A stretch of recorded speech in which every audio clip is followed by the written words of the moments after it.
આજના સમયમાં ધર્મ વિશે ખોટી ધારણાઓ, ખોટી માન્યતાઓ, ખોટી પરંપરાઓ અનેક પ્રકારથી વ્યાપેલી છે સમાજમાં. સાચો ધર્મ ગ્રંથોમાં છે. અને હિન્દુ ધર્મની તકલીફ એ છે, અન્ય ધર્મ વાળા જેટલા એના ધર્મ ગ્રંથોને માને છે એટલું આપણા હિન્દુઓ પોતાના ધર્મ ગ્રંથો માટે શ્રદ્ધા ધરાવતા નથી. આપણે જ આપણા ધર્મ પ્રત્યે શંકા અને કુશંકાઓ કરીએ. અરે કોઈ વસ્તુ સમજાય નહીં તો ગ્રંથમાં ખામી ન કઢાય, આપણી સમજ મોટી કરાય. યા કોઈ મહાપુરુષ પાસે બેસીને સમજીએ કે આ કેમ, આનું કારણ શું. તકલીફ આપણા બધાની એ થઈ કે આપણને આપણા ધર્મ ગ્રંથોમાં જેટલી શ્રદ્ધા હોવી જોઈએ એટલી ન રાખી, ન ભણ્યા, ન વાંચ્યું, ન સાંભળ્યું, અને એટલા માટે હિન્દુ ધર્મમાં વિશેષ રૂપે અંધશ્રદ્ધાઓ ઘૂસી ગઈ. અને એટલી બધી અંધશ્રદ્ધા ઘૂસી ગઈ કે આપણે એને ધર્મ માનવા લાગી. અને એટલા માટે ચેતું, અંધશ્રદ્ધાઓથી બચવું. જે ડરાવે, જે લલચાવે એ લોકોથી દૂર રહેવું. કારણ કે અંધશ્રદ્ધાની શરૂઆત બેથી થાય, કાં ભયથી થાય, કાં લાલચથી થાય. એટલે એવા કોઈ શોર્ટકટ ગોતવા નીકળતા નહીં કે જેથી ધર્મના નામે અંધશ્રદ્ધામાં આપણે ખૂપી જઈએ. બચો, સાવધાન રહો. અને એમાં પણ સારા ઘરના લોકો, સારા ભણેલા લોકો, અને એ લોકો પણ જયારે અંધશ્રદ્ધાને પ્રોત્સાહન આપવા લાગે ત્યારે સમાજ પતન તરફ જતો હોય છે. એટલે સાવધાન રહેવું. દેવી દેવતાઓના આદર કરીએ, પણ એમના પણ ઘણીવાર જોઈએ તો આપણને મનમાં ક્ષોભ થાય કે આપણે જ લોકો આપણા દેવી દેવતાના રિસ્પેક્ટ નથી જાળવતા. ઘણી જગ્યાએ જોયું ને, હનુમાનજીનો નહીં પ્લાસ્ટિકનું મળે તો કાચ ઉપર એવું બાંધી દે, કારમાં આમ ઉડતા હોય હનુમાનજી, લટકતા હોય. તો આ દેવતાઓની આ જગ્યા નથી. ગણેશ ચતુર્થીના નામે આપણે કરીએ, તમે ઇન્ડિયામાં જો કોઈ ક્રિકેટર બનાવી દે, કોઈ ડોક્ટર બનાવી દે, કોઈ સિપાહી બનાવી, એવી કરે, આપણને લાગે કે દેવતાઓ જોડે આવી મજાક કરવી શું યોગ્ય છે?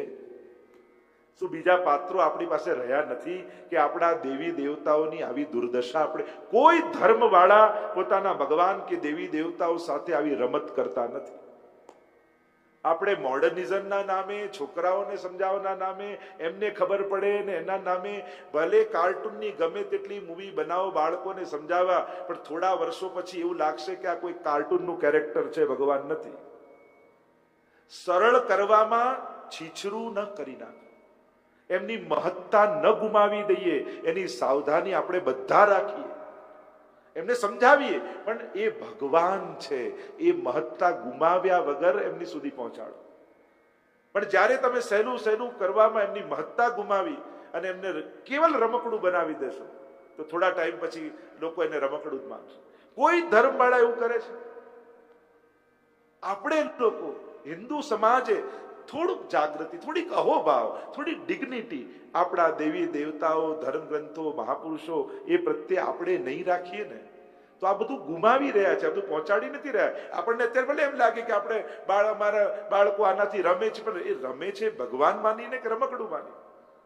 થોડુંક ચેતવા જેવું છે. આપણા તહેવારો, આપણા પ્રસંગો એના મૂળ રૂપે, એના અહોભાવ સાથે, એના રિસ્પેક્ટ સાથે રહે. કમથી કમ એટલું તો સાવધાની રાખો કે એમને એવી જગ્યાએ એ રીતે ન મૂકો કે એમનું સન્માન ઘવાય, સન્માન નીચું. એનો અહોભાવ આપણે બધા, તમે જેને પણ માનતા હો, ઘણીવાર માનનારો જ એના અહોભાવને ગુમાવતો હોય છે. એટલો ખરાબ રીતે ઉપયોગ એમનો કરે કે આપણને લાગે કે આ દેવતાઓની જગ્યા નથી, આ ભગવાનની જગ્યા નથી. તો એવા સ્થાને પધરાવવા જેથી એમને અહોભાવ થાય. કોઈ પણ પ્રકારથી એવું ન કરો જેથી આપણા ધર્મને ક્યાંક હાનિ પહોંચે. અને હું કોઈ રૂઢિવાદી કે હું કોઈ જૂનવાણી નથી, અને આ કોઈ જૂનવાણી વાત પણ નથી. મૂળ વાત છે અહોભાવ જાળવવાની, રિસ્પેક્ટ જાળવવાની. આપણા ઘરમાં જેમ જ્ઞાતિમાં વડીલો હોય તો કેવો રિસ્પેક્ટ આપીએ, તો શું આપણા દેવી દેવતાઓનું રિસ્પેક્ટ ન થવું જોઈએ? આપણા ભગવાનનું રિસ્પેક્ટ ન રાખવું જોઈએ? જેને આપણે આપણું સર્વસ્વ માનીએ છીએ એને માટે કેટલો આદર. તમે બીજી ધર્મોમાં જુઓ, એમના ભગવાન માટે કેટલો રિસ્પેક્ટ. એટલે કોઈ કાર્ટૂન બનાવે તો કેટલા મોટા વિવાદો થઈ જાય છે. થોડોક વિચાર હિન્દુ સમાજે કરવો રહ્યો. ધર્મ ગ્રંથોમાં ભગવાન બિરાજે છે. ભગવાને અહીંયા પ્રશ્ન કરતા કહ્યું કે ભગવાન નથી તો ભગવાન અમે કોનો આશ્રય કરીએ જેથી સાચા ધર્મનું અમે પાલન કરી શકીએ? ધારણા ધર્મ. ધર્મ કોને કહેવાય? જેને ધારણ કરાય. યા જેણે આપણને ધારણ કરી રાખ્યા છે એનો ધર્મ. ધર્મ વગર દુનિયા ચાલી જ ન શકે. દરેક વ્યક્તિ એનો ધર્મ નિભાવે ત્યારે જ દુનિયા ચાલે છે. દરેકને ધર્મ જોઈએ છે. અધર્મ કોને જોઈએ? બધા આગળ ખોટું બોલતો હોય પણ કોઈ એમ ઈચ્છે કે મારી સામે કોઈ ખોટું બોલે? સામેવાળો વ્યક્તિ તેને ધાર્મિક જ જોઈએ, સાચું બોલનારો જોઈએ. બધા આગળ ક્રોધ કરતો કોઈ એમ ઈચ્છે મારી સામે કોઈ ક્રોધ કરે? કોઈ ના ઈચ્છે. પોતે બધાને છેતરતો કોઈ એમ ઈચ્છે મને કોઈ છેતરનારું મળે? કોઈ ના ઈચ્છે. ધર્મથી દુનિયા ચાલે છે. લોકો કહે કે ધર્મ લડાવે, અરે અધર્મ લડાવે. ધર્મ કોઈ દિવસ કોઈને લડાવતો નથી. સાચા ધાર્મિક વ્યક્તિ હોય કોણ જોડે લડવા જવાનું? અધર્મે લડાવ્યા છે. ધર્મે આજ સુધી, અરે એકવાર દુનિયામાંથી ધર્મ કાઢી દો અને જે દિવસે માણસના આંખમાંથી ધર્મ અને શરમ જતી રહી ને, તો આ દુનિયા કેવી બની જશે તમે કલ્પના નહીં કરી શકો. આ તો ધર્મ હાથ પકડે છે કે આપણાથી આવું ન કરાય, આપણાથી આવું ન વિચારાય, આપણાથી આવું ન બોલાય, અને એટલા માટે મોટા ભાગની દુનિયા પાપ કરતા અટકેલી છે.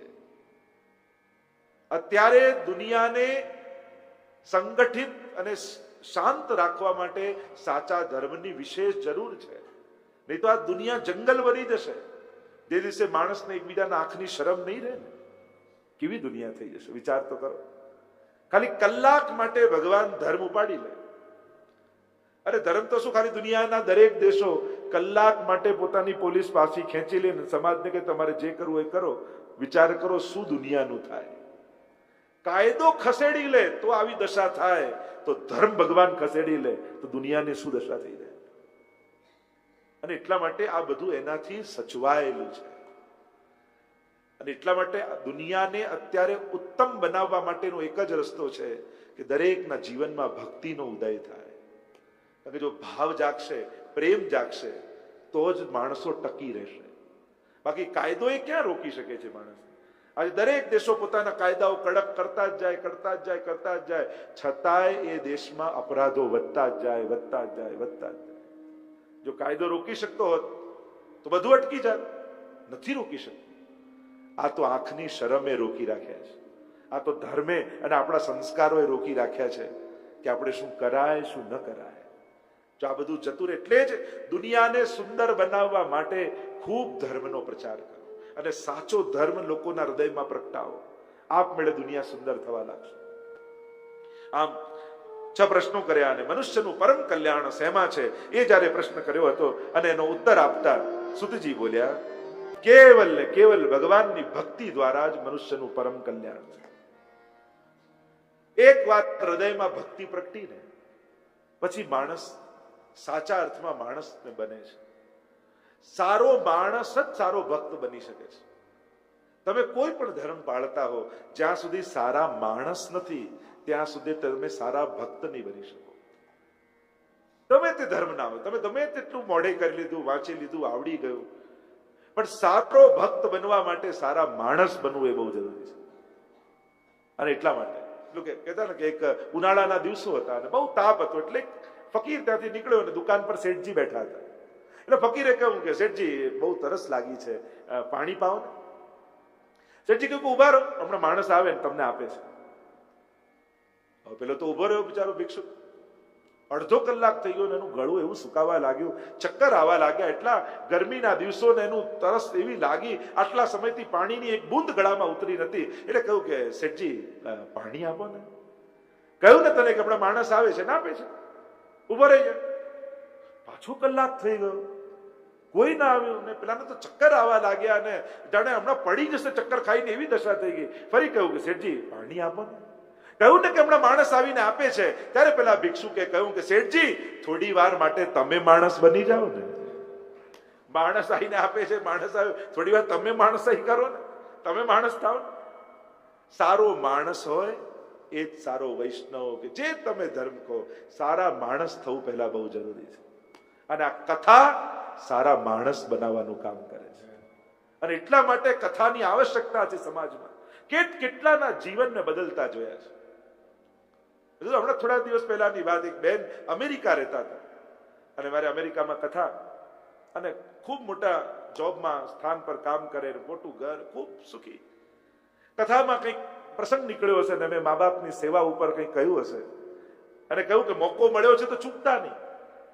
તો મને હમણાં મહિના પહેલા મને અમદાવાદ મળ્યા અને કહ્યું એમણે પોતાની કહેતા કે મેં આપની કથામાં સાંભળ્યું, મારી બા એકલા ઇન્ડિયા રહેતા અને હું અમેરિકા રહું, બીજું કોઈ અમારે સગું નહીં, પણ એ કથામાં આપે જયારે કહ્યું કે માની સેવા સૌભાગ્યથી મળે છે અને સારો વિચાર આવે તો એને થોડો પણ સમય ના આપતા પકડી લેજો, કારણ કે જો સારા વિચારને લાંબુ ખેંચ્યું ને તો સારા વિચાર પછી બીજો વિચાર એ ખરાબ વિચાર જ હોય છે.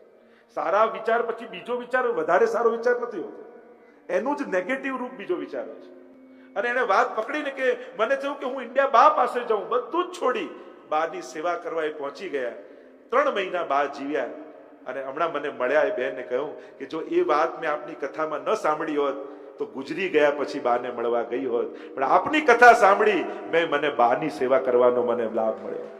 3 મહિના હું બા જોડે રહી અને મને એટલી ખુશી થઈ કે ખરેખર જીવતા હતા ત્યારે હું બા જોડે 3 મહિના ગાળી છે. મને કથાએ આ આપ્યું છે. એવા તો કેટલા પ્રસંગો રોજ બરોજ કેટલાક બાળકો, યુવાનો, વડીલો બધા આવીને જયારે પોતાના અનુભવની વાત કરતા હોય ત્યારે એમ લાગે કે કથા કેવી ક્રાંતિ કરી રહી છે સમાજમાં. આ એની જાહેરાતો લોકો નથી કરતા કે અમને શું લાભ થયો, પણ કેટલું પરિવર્તન કથા દ્વારા આવે છે, કેટલાના જીવનો બદલાઈ જાય છે. હું તો મારી આંખે જોઉં છું, કારણ કે દુનિયામાં મોટો ચમત્કાર માણસના સંજોગો બદલાય એ નથી, પણ સૌથી મોટો ચમત્કાર આખો માણસ બદલાઈ જાય ને એ જ મોટો ચમત્કાર છે. અને આવા માણસોને બદલતા મેં જોયા છે. કેવી આદતો છૂટી જાય, કેવા સ્વભાવો બદલાઈ જાય, કેવા જીવનની દિશાઓ એની બદલાઈ જાય, કેવા સત્કાર્યોમાં માણસ લાગી જાય. એક કથાનો વિચાર માણસના કેવા જીવનને બદલી દેશે. આ બધું જોઉં છું, દુનિયાભરમાં જોયું છે. ઘણાઈને કે વર્ષ પહેલા અમે આવા નતા હો, આ તો કથા સાંભળીને પછી આવા થયા. લોકો અહીં પાસે ચોખવટે કરે કે પહેલા હું આવું નતો વિચારતો, પહેલા આવા ઇમોશન્સ મારા નહોતા, પહેલા ભગવાન માટે આવો ભાવ નતો. તો વિચાર કરો, આખો માણસ બદલાય કેટલી મોટી વાત છે. એ વિજ્ઞાન નથી કરી શકતું, એ સગવડતા અને સુખ નથી કરી શકતું, પણ હા, અને અત્યારનો સમય પણ કેવો છે, ધર્મ અને વિજ્ઞાન કેવા બંને ખાસ મિત્રો થઈ ગયા છે, જાણે બંને ભાઈઓ થઈ ગયા છે, એકબીજાના પૂરક થઈ ગયા છે. આજે વિજ્ઞાન કેટલું બધું ધર્મને મદદ કરી રહ્યું છે. જો ના કથા સાંભળીએ, આ માઇક છે વિજ્ઞાને આપ્યું તો આટલા લોકો સાંભળી શકે. આજે ટીવીના માધ્યમથી હજારો લોકો ચેનલોના માધ્યમથી સાંભળે. તો વિજ્ઞાન આજના 21મી સદીમાં ધર્મની મદદે આવી ગયું છે અને વિજ્ઞાનની સહાયતાથી ધર્મ ઘર સુધી પહોંચી રહ્યું છે, જન સુધી પહોંચી રહ્યું છે. પહેલા આપણે વિજ્ઞાન અને ધર્મને ઓપોઝિટ માનતા, હવે એવું નથી રહ્યું. હવે સામસામે નથી, હવે જોડે છે, હવે સાથે છે. બંને એકબીજાનો હાથ પકડીને ચાલી રહ્યા છે અને સમાજને આગળ લઈ જઈ રહ્યા છે. એટલે એક સુંદર રૂપ મળી રહ્યું છે આજે સમાજને, વિજ્ઞાન અને ધર્મનું. અહીંયા મનુષ્યના ભક્તિ દ્વારા જ મનુષ્યનું પરમ કલ્યાણ છે એમ કહ્યું. અને એટલા માટે એક મનથી ભગવાનનું ભજન કરવું. આગળ ભગવાનના અવતારો વિશે જે પ્રશ્ન કર્યો હતો, સનત કુમારોથી લઈ અને કલ્કી અવતાર સુધી ભગવાનના 24 અવતારોની કથા કહી છે. વિવિધ પ્રકારના અવતારો પ્રભુ લે છે, ભૂતલ પર આવે છે. અવતૃ ધાતુ પરથી અવતાર શબ્દ બને, ઉપરથી નીચે આવવું એનું નામ અવતાર.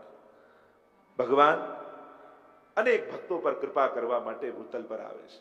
તમે એક અવતારોની કથા સાંભળજો અને આખું એક ઉત્ક્રાંતિ વાત તમને જોવા મળે. મત્સ્ય અવતારથી લઈ ધીરે અને માનવ અને પશુની વચ્ચેની જોડતી કડી એ નરસિંહ અવતાર, અને પછી ઉત્ક્રાંતિ થતા રામા અવતાર થાય. એક આદર્શ મનુષ્ય કેવો હોય, આખી વિચારધારા છે. ઉત્ક્રાંતિવાદ સાથે આ 24 અવતારોની આખી સમાનતા કરવામાં આવી છે. જેમ પહેલા એક બીજ જલમાં રહેનારા જીવો ઉત્પન્ન થયા, પછી ભૂમિમાં ઉત્પન્ન થયા, પછી ઉભયજીવી ઉત્પન્ન થયા. શુકર જે ભગવાનનો વરહા અવતાર થયો, જલમાય રહે ને સ્થલમાય રહે. આ બધા આખા એક ઉત્ક્રાંતિવાદનો વિચારધારા આ 24 અવતારોમાં છે. 24 અવતારોની ભાવના કરી છે. એ તે ચાંચ કલા પુંસ કૃષ્ણસ્તુ ભગવાન સ્વયં. આ બધા અવતારો લેનારો અવતારી કોણ? તો કે ભગવાન કૃષ્ણ છે, જે આ 24 અવતાર લઈને આવે છે. અનેક પ્રકારના પ્રશ્નો કર્યા છે. કહ્યું કે ભગવાનની લીલાને કોણ જાણી શકે? તો કે જે નિત્ય ભગવાનના ચરણના ગંધનું સેવન કરતા હોય એ જ ભગવાનની લીલાને જાણી શકે છે. 4 પ્રકારના પ્રશ્નો કર્યા: ભાગવત સંબંધી, ભાગવતના કર્તા સંબંધી, ભાગવતના વક્તા સંબંધી અને ભાગવતના શ્રોતા સંબંધી. 4 પ્રકારના પ્રશ્નો સૌનકાદી ઋષિઓએ કર્યા અને સુતજી એનો ઉત્તર આપતા ભગવાન વ્યાસના પ્રાગટ્યની કથા કહેતા સુતજી બોલ્યા, વર્તમાન ચતુર્યુગીના દ્વાપરમાં વસુકન્યાના ગર્ભથી ભગવાનના જ્ઞાન અવતાર એવા વ્યાસજીનું પ્રાગટ્ય થયું. બોલીએ વ્યાસ ભગવાન કી જય, વ્યાસ ભગવાન કી જય. વ્યાસજીનું પ્રાગટ્ય થયું. વેદોના વિભાગ કર્યા, એના વર્ગીકરણ કર્યા, 17 પુરાણોની રચના કરી, મહાભારત જેવો જય ગ્રંથ લખ્યો એવા વ્યાસજી. અને એમના નામ પ્રસિદ્ધ છે. દ્વીપમાં પ્રગટ થયેલા દ્વૈપાયન કહેવાયા, કાળા હતા એટલે કૃષ્ણ દ્વૈપાયન કહેવાયા, બોર ખાઈને રહેતા એટલે બાદરાયણ કહેવાયા. અનેક એમના નામથી પ્રસિદ્ધ છે વ્યાસજી. આ વ્યાસજી પણ ભગવાનનો અવતાર છે. પોતે અવતાર લઈ અને ભક્તો ભગવાનની લીલાનું અવગાહન કરી શકે એટલા માટે અનેક ગ્રંથોની રચના કરી છે. આ શ્રીમદ ભાગવત મહાપુરાણ કહેવાય છે અને 17 પુરાણો છે. 18મું મહાપુરાણ છે. તો 17 પુરાણોની રચના કરી. મહાભારત જેવો જય ગ્રંથ લખ્યો, પણ હજી મનમાં આનંદ ન વ્યાપ્યો. જે કાર્ય કરવા માટે વ્યાસજીનું પ્રાગટ્ય થયું હતું એ કાર્ય ન કરે ત્યાં સુધી આનંદ ક્યાંથી વ્યાપે? શોકાતુર થઈને બેઠા છે. આટલા ગ્રંથો રચ્યા, હજી ચિત્તમાં આનંદ કેમ નથી? અને એટલામાં જ દૂરથી અવાજ સંભળાયો, નારાયણ નારાયણ નારાયણ. વીણાનો નાદ કરતા કરતા નારદજી વ્યાસાશ્રમ તરફ આવી રહ્યા છે. ચિત્તમાં શોક છે. આપણા જેટલા ગ્રંથો છે ક્યાંક ને ક્યાંક શોક અને મોહ મૂળમાં છે. તમે ગીતાજી જુઓ તો અર્જુનનો શોક છે, મોહ છે. વાલ્મીકી રામાયણ જુઓ તો વાલ્મીકીજીનો શોક છે. ભાગવતજીના મૂળમાં પણ વ્યાસજીનો શોક છે. નારાયણ નારાયણ કરતા નારદજી આવતા દેખાય. અને દરેક પુરાણોનું બહુ જ મહત્વનું પાત્ર છે નારદજી. દરેક ભગવાનના ધર્મગ્રંથો અને દરેક ભગવાનની લીલાઓના મૂળમાં ક્યાંક ને ક્યાંક નારદજી રહ્યા છે. આપણે ભલે એમને હાંસીનું પાત્ર બનાવી લીધું, પણ એ કોઈ હાંસીનું પાત્ર નથી. નારમ જ્ઞાનમ દદાતિ ઇતિ નારદ, જે જ્ઞાન આપે નારદ. યા એક અર્થ એમ કર્યું, નારમ અજ્ઞાનમ ખંડયતિ ઇતિ નારદ, જે અજ્ઞાનનું ખંડન કરે નારદ છે. નારદજીના ભક્તિ સૂત્ર આદિ જુઓ. એટલે કે પોતે અપયશ માથે લઈને પણ ભગવાનનો યશ વધારે નારદ છે. જો ને જેટલી લીલાઓ થઈ, ક્યાંક અપયશ નારદજીના માથે, પણ કરવી હતી ભગવાનને આ બધી લીલાઓ. એવા ભક્ત છે નારદજી. વિશેષ રૂપે પોતે ભગવદ અવતાર છે. નારદજીના આવતા જોયા વ્યાસજી પ્રસન્ન થઈ ગયા. મળ્યા, ભગવત સ્મરણ કર્યા, પ્રશ્ન કર્યો, આટલા ગ્રંથો રચ્યા, હજી ચિત્તમાં આનંદ કેમ નથી? માણસને પણ એમ નથી થતું, જીવનમાં બધું પામી લીધું છતાં આનંદ કેમ નથી આવતો? હજી મનમાં ખુશી ને પ્રસન્નતા કેમ નથી? શું ખૂટે છે? એ ખૂટે છે ભગવાન છે. કે ભગવાન વગર જીવ પૂર્ણ ક્યારે થવાનો નથી. અરે 2 ડગલા પણ ભગવાન તરફ ચાલીએ તો કેવો આનંદ થાય. જ્યારે પણ તમે આત્મધર્મ કરો, કોઈ ભૂખ્યાને જમાડો, કોઈની મદદ કરો, કેવી ખુશી થાય, કેવો આનંદ થાય. જ્યારે પણ આત્મધર્મ કરો છો ને ત્યારે તમને આનંદ થાય છે. કહ્યું ચિત્તમાં પ્રસન્નતા નથી. નારદજી કહે એનું કારણ છે, તમે ધર્મનું તો વિસ્તારથી વર્ણન કર્યું, 17 પુરાણો વેદોના વિભાગ કર્યા, મહાભારત ગ્રંથ લખ્યો, ધર્મનું વિસ્તારથી વર્ણન કર્યું, પણ જેમાં કેવલ ભગવાનના યશનું ગાન હોય એવા ભાગવતજીની રચના તમે નથી કરી. અને જ્યાં સુધી એ નહીં રચો ત્યાં સુધી આનંદ નહીં વ્યાપે. અરે ક્યાંથી રચો, કઈ રીતે રચો? અરે ભાગવતજી તો તમારા હૃદયમાં બિરાજમાન છે. તમે એનું મહાત્મ્ય પદ્મ પુરાણ અને સ્કંદ પુરાણમાં લખ્યું છે. બસ તમારે તો કેવલ ચિંતન કરવાનું છે. ભગવાન પોતે વાંગમય રૂપે તમારા અંતઃકરણમાં બિરાજે છે. પણ ઘણીવાર અભિવ્યક્તિ વગર ભાવ પણ અધૂરો લાગે છે. ઘણીવાર પ્રેમ હૃદયમાં જાગ્યો પણ એને અભિવ્યક્ત ન કરો ત્યાં સુધી અધૂરો લાગે.